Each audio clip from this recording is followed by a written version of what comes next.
আমাদের জীবনে এমন কিছু সময় আসে যখন দেয়ালে পিঠ থেকে যায়, যখন আমাদের নির্দিষ্ট চাওয়া পূরণ করা ছাড়া আর বিকল্প কোনো পথ সামনে খোলা থাকে না।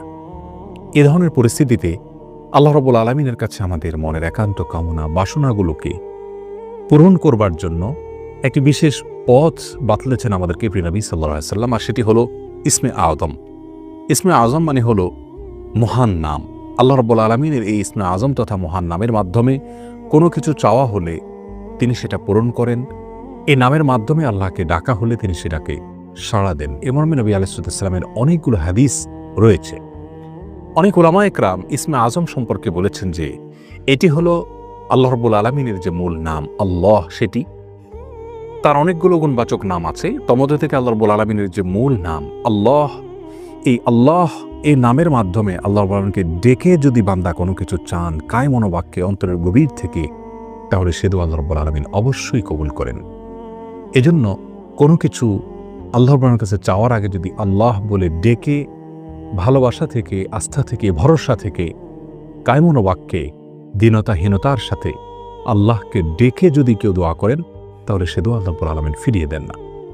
ইসমে আযম সম্পর্কে আরও নির্দিষ্ট করে আমরা নবী আলাইহিস সালামের যে হাদিসটি দেখতে পাই, সেটি তিরমিজিতে বর্ণিত হয়েছে, আরও বিভিন্ন হাদিসের কিতাবে বর্ণিত হয়েছে। সে হাদিস সম্পর্কে বিশ্ববিখ্যাত হাদিসবিদ হাফেজ ইবনে হাজার আল আসকালানী রাহিমাহুল্লাহ ফাতহুল বারীতে লিখেছেন যে ইসমে আযম সম্পর্কে সবচেয়ে বিশুদ্ধতম হাদিস হলো এটি।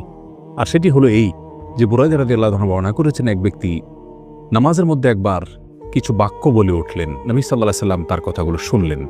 তিনি বলে উঠলেন, আল্লাহুম্মা ইন্নী আসআলুকা বিআন্নী আশহাদু আন্নাকা আনতাল্লাহ লা ইলাহা ইল্লা আনত আল আহাদুস সামাদ আল্লাযী লাম ইয়ালিদ ওয়া লাম ইউলাদ ওয়া লাম ইয়াকুল লাহু কুফুয়ান আহাদ।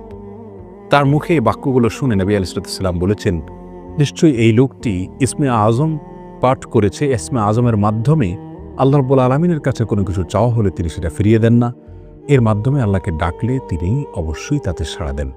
এই হাদিসের ভিত্তিতে অনেক মুহাদ্দিসিন ইকরাম বলেছেন এটি হলো সেই দোয়া যেটাকে ইসমে আযম বলা হয়, যার মাধ্যমে এটি পাঠ করার পর আল্লাহর কাছে কোনো কিছু পেশ করলে সেটাকে অবশ্যই আল্লাহ তাআলা পূরণ করেন। মনের যে কোনো ভালো আশা আল্লাহ তাআলা পূরণ করে থাকেন।